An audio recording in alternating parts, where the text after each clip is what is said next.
ভাৰতৰ প্ৰথম বিদেশ মন্ত্ৰী কোন আছিল? ভাৰতৰ প্ৰথম বিদেশ মন্ত্ৰী আছিল জৱাহৰলাল নেহৰু। অসম কৃষি বিশ্ববিদ্যালয় কেতিয়া প্ৰতিষ্ঠা হৈছিল? অসম কৃষি বিশ্ববিদ্যালয় প্ৰতিষ্ঠা হৈছিল 1969 চনত। কোনখন দেশক লেণ্ড অফ থাউজেণ্ড লেক বুলি জনা যায়? ফিনলেণ্ডক লেণ্ড অফ থাউজেণ্ড লেক বুলি জনা যায়। তৰাচিৰা পৰম্পৰাগত উৎসৱ কোন সম্প্ৰদায়ৰ? উত্তৰটো হৈছে ঠেঙাল কছাৰী।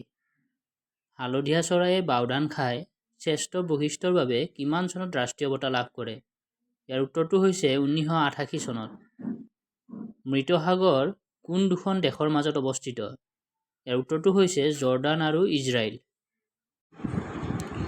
ভাৰতৰ প্ৰথম মুখ্য ন্যায়াধীশ কোন আছিল?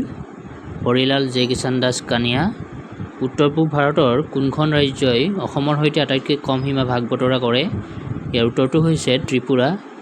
অমৃতসৰৰ জালিয়ানৱালাবাগৰ হত্যাকাণ্ড কেতিয়া সংঘটিত হৈছিল? ইয়াৰ উত্তৰটো হৈছে 13 এপ্ৰিল 1919 চনত। ইউৰোপৰ সৰ্বোচ্চ শৃংগটোৰ নাম কি? উত্তৰটো হৈছে মাউণ্ট এলব্ৰাছ। পৰম্পৰাগত উৎসৱ চাপাচাৰ কুট কোনখন ৰাজ্যৰ লগত জড়িত? উত্তৰটো হৈছে মিজোৰাম। ভাৰতৰ ৰাষ্ট্ৰীয় পতাকাৰ দৈৰ্ঘ্য আৰু প্ৰস্থৰ অনুপাত কিমান? উত্তৰ হৈছে 3:2। কাকৰাপুৰ পাৰমাণৱিক শক্তি প্ৰকল্প কোনখন ৰাজ্যত অৱস্থিত? উত্তৰটো হৈছে গুজৰাট। GST প্ৰৱৰ্তন কৰা প্ৰথম দেশ কোনখন? উত্তৰ হৈছে ফ্ৰান্স। কিমানখন ভাৰতীয় ৰাজ্যৰ সৈতে মেঘালয়ে সীমা ভাগ বতৰা কৰে? উত্তৰ হৈছে এখন। বদ্ৰীনাথ মন্দিৰ কোনখন নদীৰ পাৰত অৱস্থিত? উত্তৰ হৈছে অলকানন্দা। বিলাহীত কোনটো এচিড পোৱা যায়? ইয়াৰ উত্তৰ হৈছে অক্সালিক এচিড। কোনটো স্মাৰকক ভাৰতৰ ৰাষ্ট্ৰীয় স্মৃতিস্তম্ভ বুলি কোৱা হয়? উত্তৰ হৈছে ইণ্ডিয়া গেট। কোনখন ৰাজ্যত 2023 চনৰ খেলো ইণ্ডিয়া ইউথ গেমছৰ পঞ্চম সংস্কৰণৰ আয়োজন কৰিছিল? উত্তৰটো হৈছে মধ্যপ্ৰদেশ। চালুক্য ৰাজবংশৰ প্ৰতিষ্ঠাপক কোন আছিল? উত্তৰ হৈছে পুলাকেশিন প্ৰথম। পাল বংশৰ শেষ ৰজা কোন? উত্তৰ হৈছে জয়পাল। ৰাষ্ট্ৰীয় মানৱ অধিকাৰ আয়োগ কেতিয়া গঠন কৰা হয়? উত্তৰটো হৈছে 1993 চনত। থাইৰক্সিনৰ অভাৱত কি ৰোগ হয়? উত্তৰটো হৈছে গৰল ৰোগ। কোনখন নদীয়ে কৰ্কটক্ৰান্তি ৰেখাক দুবাৰকৈ কাটিছে? উত্তৰটো হৈছে মাহী নদী।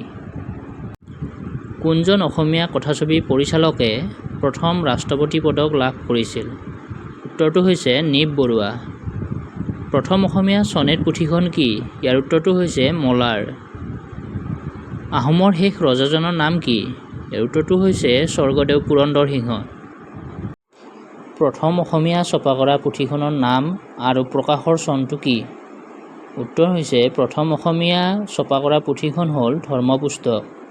1813 চনত প্ৰকাশ কৰি উলিয়াইছিলে আৰু লিখক আছিল আত্মাৰাম শৰ্মা। ৰামায়ণ কোনে অসমীয়ালৈ অনুবাদ কৰিছিল? ৰামায়ণ অসমীয়ালৈ অনুবাদ কৰিছিল মাধৱ কন্দলীয়ে। অনাতাঁৰ যোগে সম্প্ৰচাৰ হোৱা অসমীয়া ভাষাৰ প্ৰথম নাটকখনৰ নাম কি? ইয়াৰ উত্তৰটো হৈছে বিন বৰাগী।